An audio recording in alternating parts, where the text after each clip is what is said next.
Hello there, wonderful soul. How are you doing today?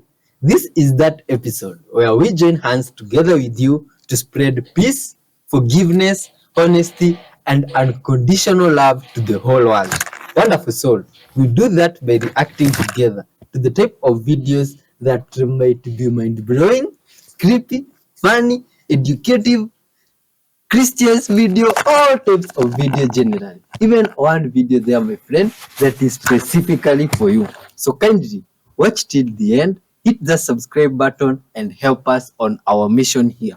This book I'm holding, my friend, is known as the Book of Wisdom, aka the Guide of Life, aka you can tell us there in the comment section. And today I read for you some passage from Psalm 140 from 12 going down. This is what it says.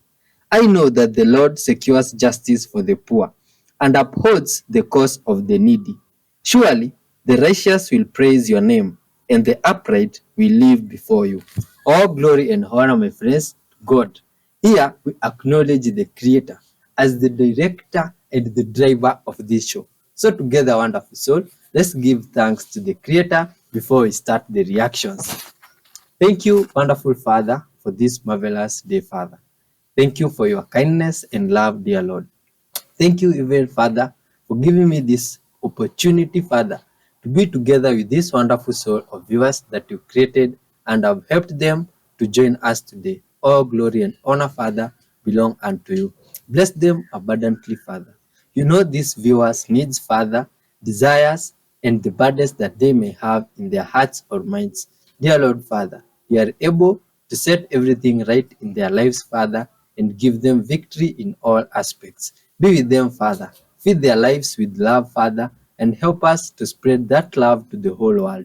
Protect us, and may your Spirit be with us together with this viewer till the end. In Jesus' mighty name, we do pray, trusting and believing. Amen. Let's dive in, interesting creatures. Much, much love. Good vibes. Viado, vamos achar a linha dela, viado? Não, você é doido. Em algum lugar, viado. Não, eu vou pegar e levar pra casa, viado. Não tem linha não, menino. Lógico que tem. É via Bluetooth. Deve ser igual.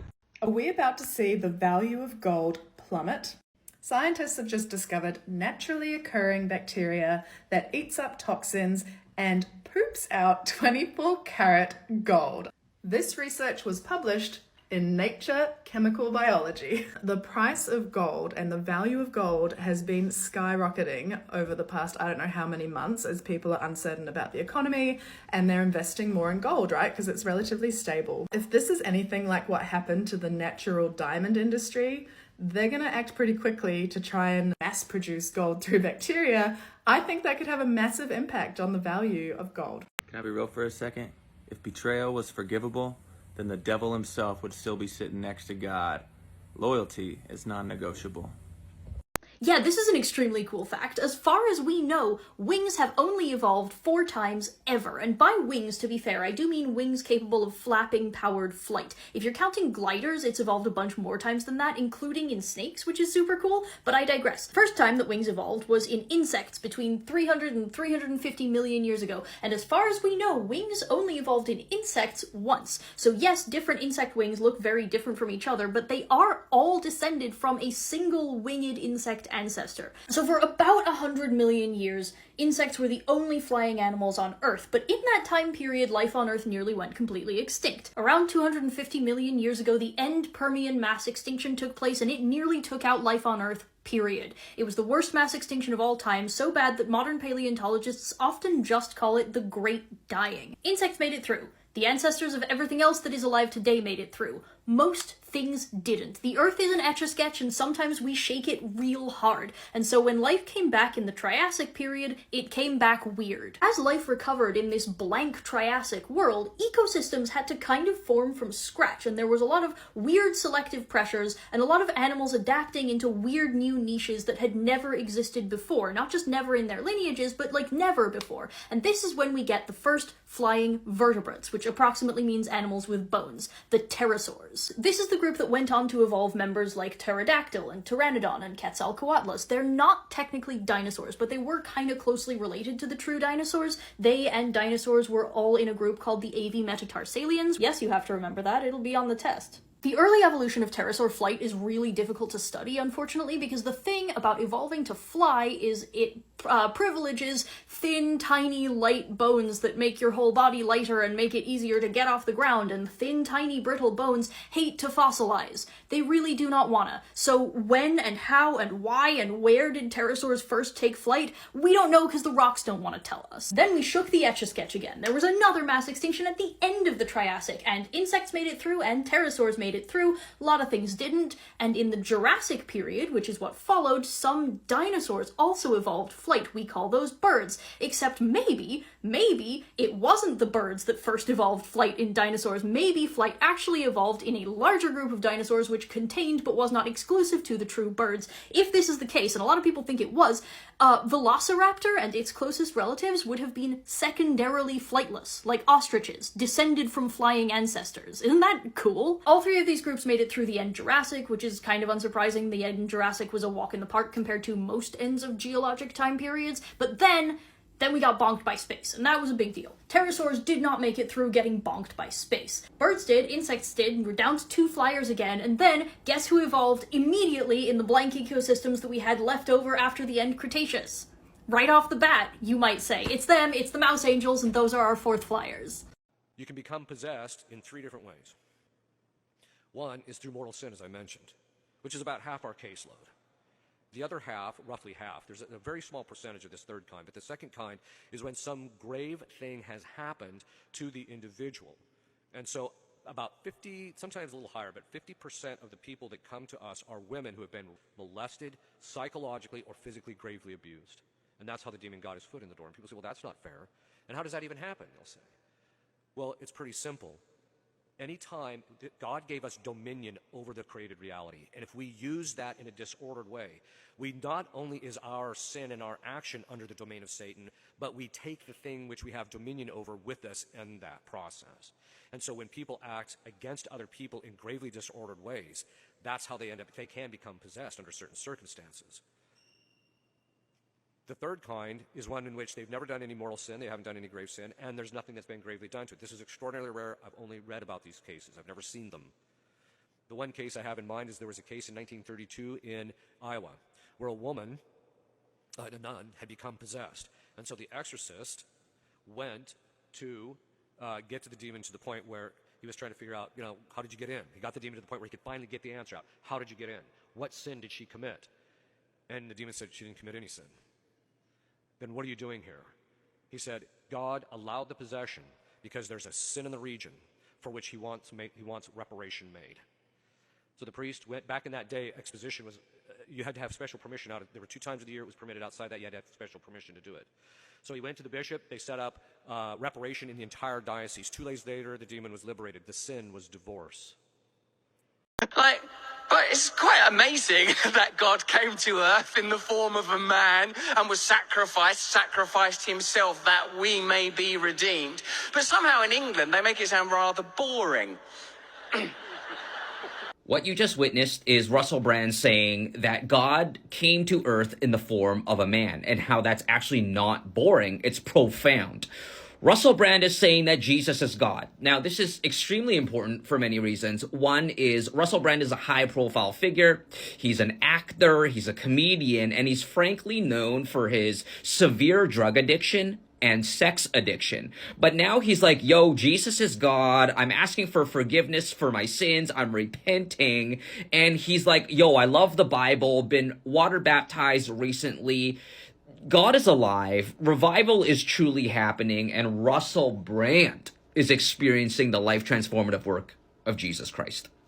Do you hate when people tell you what to do? Do you have a visceral reaction when people tell you what to do, and maybe even go out of your way to do the opposite? It's a common reaction for many, especially when authority figures made you feel powerless. Issues with authority figures are typically born out of father issues. Who was your original authority figure in your life? For many of us, it was our father. If your father overpowered you or failed to protect you, was even the source of your fear, it may have planted seeds of distrust from anyone who comes across as any sort of authority figure. How did your father abuse his authority or abandon his responsibilities as a protector? You had a start in life based in disempowerment, and now you viscerally react to anyone who dares to question your ability to make your own decisions. But who are you trying to prove this to? Can you even discern between love and manipulation? Or do all displays of affection, worry, concern, or expressions of need get funneled into one big bucket of manipulation? This part of you that resists and pushes back on this is trying to protect you from feeling disempowered again. It developed out of necessity, but now it's stuck on autopilot, reacting to anyone who threatens your independence, even when that threat isn't real. Now your job is to learn to discern between love and actual manipulation. If you're tired of letting your past control your present, join me at my weekend retreat, and let's work on preserving your power in a way that maintains healthy relationships.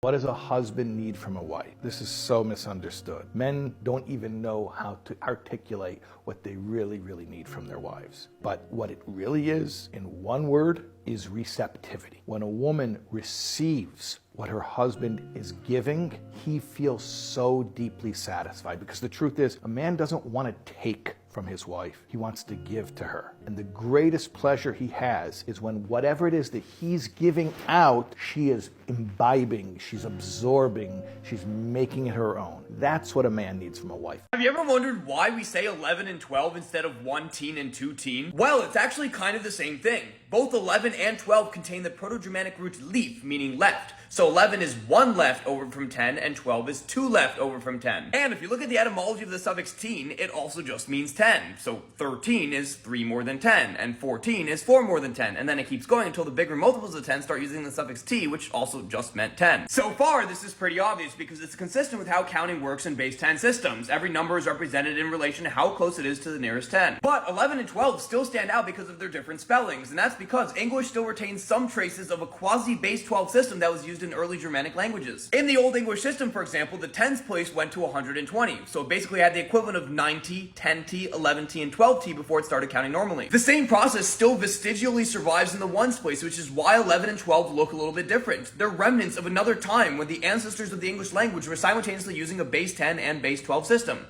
What do we have here? I know what we have here. We have my favorite case study of a parasitic relationship in nature. Here on the bottom we have the Sedona bullfrog, native to Sedona, Arizona, and the surrounding environs. And what's that on its back? Looks like a scorpion. Well, you guessed right, it is a scorpion. This is the only parasitic scorpion subspecies. All other scorpions hunt small critters. They sting them and then eat them, mainly insects, sometimes small mice. But here, early on in their lives, this type of scorpion, called the pen pal scorpion, is the nickname, not the Latin name or the scientific name, but the pen pal scorpion will find a host, a Sedona bullfrog, latch itself to its back, and on its stomach it has these 4 little spindles that stab into the neurosystem of the bullfrog right on its bottom of its spinal cord at the top right there. And it controls its motor skills. And so the bullfrog now is essentially the scorpion controlling it. The most iconic part of this dinosaur, the Triceratops, has got to be that frill on the back of its head. But did you know that the frill looks different based on how old the Triceratops is? When they're young, they have these almost triangle-shaped horns on their frill called epicypitals. But as the Triceratops grows and matures, those epicypitals shrink until they're fully grown and there's none left. So now you can always tell how old it is just by looking. God did not create us. God didn't make you for that. So please, please, please remember, it's not worth it. God did not create your body for sexual sin. He created it to hold the Holy Spirit. So glorify God with your body. Some neurologist just blew the whistle and said ADHD doesn't exist. He said ADHD was invented to hook kids on drugs. I've literally been saying this since 2022, and y'all didn't want to believe me back then. Because you need a study to confirm things. Oh, well, Grant, you can't just say that. Where's the study on that? October 2022. I said ADHD doesn't exist. What they call ADHD is actually just standard dopamine responses. Kids don't want to listen to boring-ass Miss Wilson. They want to play. Tom can't study because it's fucking boring and his phone's right next to him. You can't focus because you hate what you're doing. And your brain knows less expensive dopamine is just around the corner. Can take all the ADHD drugs that you want. They're just going to artificially pump your brain with fake dopamine so all the boring shit balances out and everything becomes boring. People love labeling stuff. ADHD is literally just a skill issue. An overactive mind is a gift, not a curse, right? They're going to convince you that you have something wrong and something's broken with you just because you have an overactive mind. It's actually a signal of IQ. But society will call it a curse because they want to castrate it and fix it with a bunch of medications. Because they want to make money off you. Because if they convince you that you're broken, then you're going to want to buy a solution. It's marketing. Because if they let it stay unfixed, by you being unable to focus on boring stuff and only be able to do fun stuff, well, then you'd become doomed to live a life of following your dreams and thinking independently. Have you ever asked yourself why anything that makes it harder to control you is labeled as a problem? But Grant, you're saying none of this is random and it's actually just a plot to make me buy more stuff and feel bad about myself? No, I'm not saying that, but... This is what all men secretly want from their women, but they will never tell them. If you take any man in a relationship and you ask him to be completely honest about what it is he actually needs, all men will give you the same answer, and that is that they want intimacy. But this has nothing to do with the sexual relationship they have with their women. The kind of intimacy they want is they want closeness to their women. They want to feel that they can open up about their deepest fears and insecurities and failures and still be accepted by their women. And this is because most men have a certain pressure from society. They feel that they always have to perform, they always have to fix things. And therefore their dream is to come home to a woman who gives them a feeling of peace, a feeling of being accepted just the way they are. And although we women nowadays expect our men to be emotionally mature enough to talk about their inner fears and feelings, when they actually do, we panic. We don't know what to do with these kind of men because society has taught us that men are the problem solvers. And therefore, if they don't know how to solve a problem, we see them as weak. And this is also the reason why most men won't even open up to their women. Because a woman will probably use the information and throw it back into his face once they have a fight. Or even worse, she will share his inner secrets with her girlfriends. But you know that every man will always look for this one quality in a woman that reminds him of his mother. And that is not to be unconditionally loved, but it is to be unconditionally accepted. How introverts make friends. 10% they don't. The other 90%, an extrovert found them, liked them, and adopted them.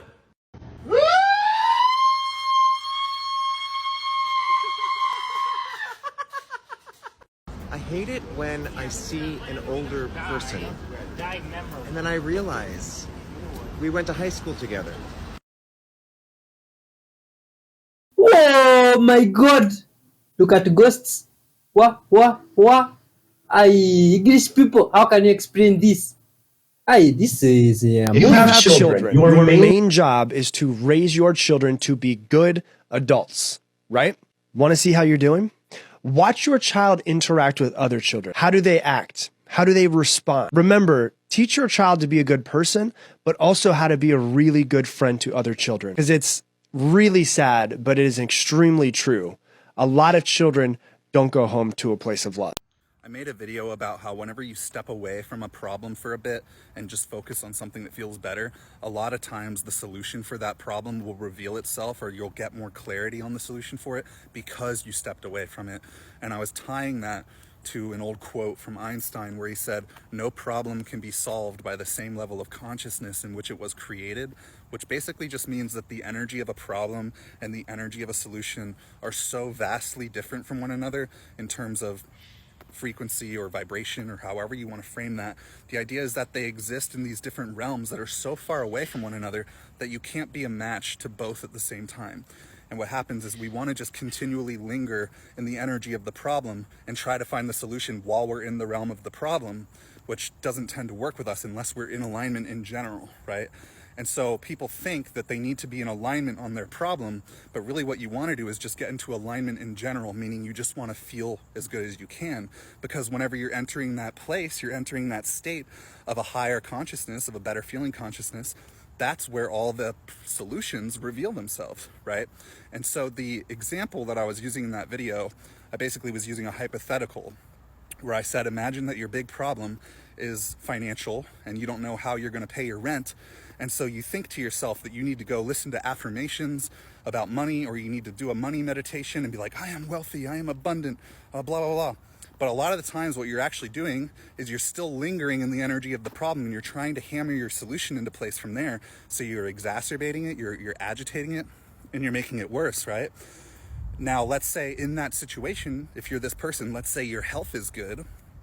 If you were to go listen to a meditation about your health and do affirmations about, I have a healthy body and blah, blah, blah, what's funny is you would probably be like, I don't need to do a meditation about my health. Like, my health is fine. But if you were to go do that instead, or just in general, not even a meditation, just think about your health, ponder it. Be like, wow, I'm so thankful for my digestive system. I'm so thankful for my ability to walk with ease and the comfort in my body. What you're doing is you're picking a subject that's going well for you. And I'm talking to people with your health. If you don't have good health, pick something else. Pick something going well for you. And then just start milking that and like realizing what's going well for you. And what that does is it's getting into your subconscious mind, reminding you like, hey, things do go well for me. And as you continually remind yourself of that, then that also means things will go well for you on this other thing that's currently a problem, right? But you're stepping away from that. You're instead entering that state of consciousness where better feeling things are and where these solutions are. So basically, after posting that video, I got this comment where this person said that their business is a mess and that they can, focus on their health because they're content about that. But at the end of the day, they still have to fix their business. So like, what's the practicality of that? And I get it, but this question is still around trying to fix a problem. And I'm not really talking about fixing problems. I'm really just talking about feeling good.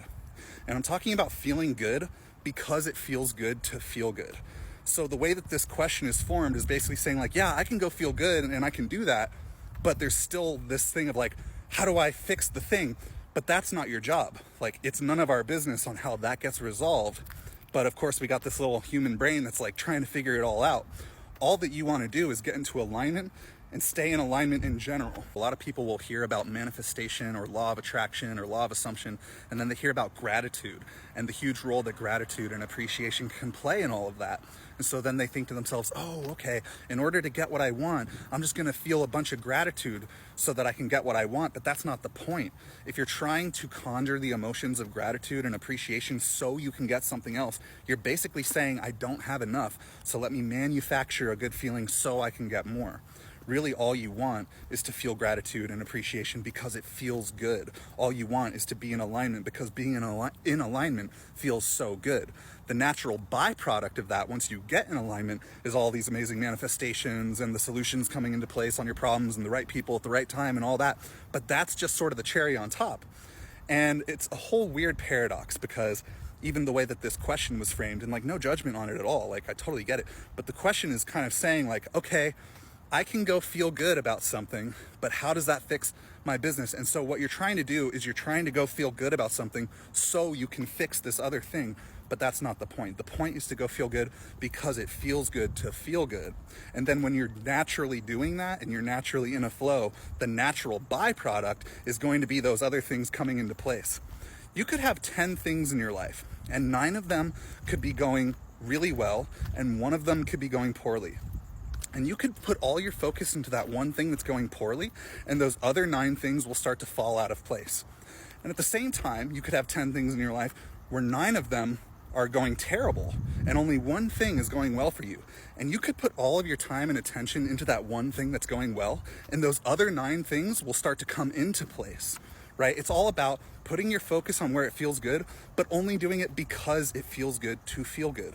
And the irony of this whole thing is it's like, this sounds so complex and so crazy, and it's because we overcomplicate everything. We don't think it's enough to just feel good. That sounds too simplistic. So we need to think, well, how is feeling good going to fix my problems? And you just shot yourself in the foot the moment you asked that question. Go get the experience yourself. Focus on feeling good. Give yourself like 4 days. For 4 days, I'm just going to focus on feeling good because I want to feel good, and then see what starts happening. Experience is the really only teacher that's gonna, like, I can sit here all day and offer words, but until you go apply these words and then get the experience, you'll realize, okay, you don't have to know how everything's going to work out. You just have to realize that feeling good because it feels good to feel good, whenever you do that, click, click, click, everything just goes click, click, click, click, click. I'm in Pompeii, just on the edge of excavations that you're not allowed to take pictures in. So I want to just show you this. Look at these columns. This one is still underneath the ash. And the other ones to the left of it have been dug out. I'm high above this area, and this all below my feet here, below everywhere here, will contain finds, artifacts. The person you marry, you need to know with all your heart, will take you through the death of your mother. Well, that was devastating. You know what? My mom gave me some similar advice. Okay, here it is. She was adamant that you should not marry the person that you have the best time with, but the person who makes the worst times better. It's not about the person you go out and have the most fun with. It's about the person who can make the not so fun times feel more fun. When you're young, you really underestimate how tough life can get, how unrelenting it can become, how it's just sucker punch after sucker punch after sucker punch. What we like to call banner years. Sometimes they're good banner years. You're like, that was a great year. Other times they are shitty fucking banner years. You can't really understand how much being with the wrong person actually can impact both. Can make your good banner years feel a lot less fantastic and make your bad banner years infinitely worse. Being with someone who doesn't know how to support you, but even worse, being with someone who does and chooses not to support you, that's a death wish, because eventually shit's gonna get hard enough that that will break your relationship. Your partner does not have to be everything to you. They don't have to be this one person that fills all the buckets of life partner, your fun going out buddy, your hobby person. Some relationships are like that, that's great, but they don't have to be. I would say it's not even just okay, but good when you have your life partner who you love and adore and you do have good times with, but you have other people who also help fill up those fun, vibey buckets that you don't have to rely on your partner for. So that you can focus on the qualities that actually make someone a good life partner and not just like a fun friend. They are not the same thing. Anybody who has some years under their belt will tell you even the best people can be really bad life partners. Be safe out there. Choose the right partner. There's a reason that a lot of Catholics become atheists, because that's what Catholicism is designed to do. The past couple weeks, I feel like God has been telling me things to put out to you guys, and I just kept hearing the word Catholicism today, so I decided to look into it. Whenever I don't know where to start, I always start with word origins. The Tower of Babel made it so that we didn't understand things. When you understand etymology, it makes everything make sense. So I'm going to take you guys through this wild ride. Okay, so this says that the origins of the word mean universal whole, and something was telling me to look up this kata word. So it's a name that's believed to have come from the Greek goddess of magic, Hecate. This is Hecate. She's the goddess of the moon and witchcraft. And then it hit me like a ton of bricks. When I was in the Catholic Church, we were always praying to Mary and worshiping Mary. Then I Googled Catholic Mother Mary and started looking through images, and immediately my discernment was flying. I'm going to walk you guys through exactly what all of this is. So the most obvious is that she's standing on a blood moon carried by a baby, which may or may not be Lucifer, I'm not sure. Roses all over the picture, and she's wearing like a robe with gold stars all over it. Here's an image of Hecate. Gold stars all over the robe, the same light around the head. I want you to take notice of this gold thing in the middle of her chest on her dress. So this picture of Mary has the same exact gold thing, a globe with a serpent wrapped around it that's on fire. And would you look at that? She's a part of the Red Shoe Club. Also notice in almost every picture of Mary, she's shooting light out of her hands. Here's a statue of Mary where she's also standing on a globe, and there's also a serpent. And let's not forget, Hecate is the goddess of the moon. Oh, and look, she's always holding snakes. So when I was in the Catholic Church, I always thought that that thing around her head was like representative of a halo. Yeah, I don't think so. That doesn't look like a halo to me. Circle of roses at her feet. And look at the stars around her head. These 8-point stars look really familiar. Look at that. The Masonic 8-pointed star looks the exact same as the thing that's around Mary's head. Always make sure that she has light shooting out of her hands. Just like Satan, he's the light bearer. He's always holding a light. And the reason I was pointing out the roses in all of these is because Hecate is directly linked to roses and the Rose of Avalon. Oh look, here's another picture of Mary. Look at the halo that's around her head. Literally a Rose of Avalon. So then I started thinking my old church's name was St. Lucy, so I said, why don't I check that one out? Saint Lucia. She's holding the light bearer thing, just like Lucifer. I'm sure I could go down this rabbit hole for days and days and days, but I'm hoping that you guys see it. One thing that also stood out to me is that Catholic churches have confession.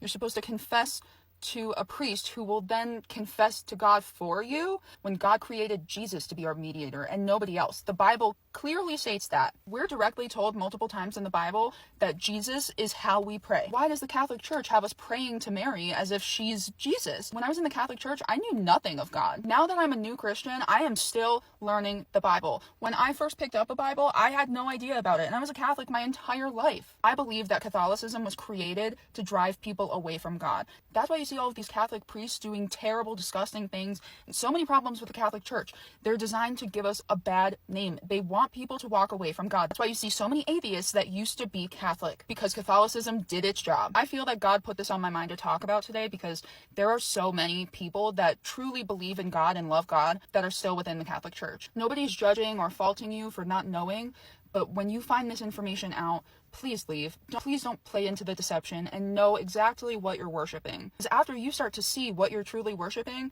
if you continue worshiping that, you're actively participating in it. Please come to God with regular, non-denominational Christianity. He will be found in the Bible. Take the Bible for every word that it says.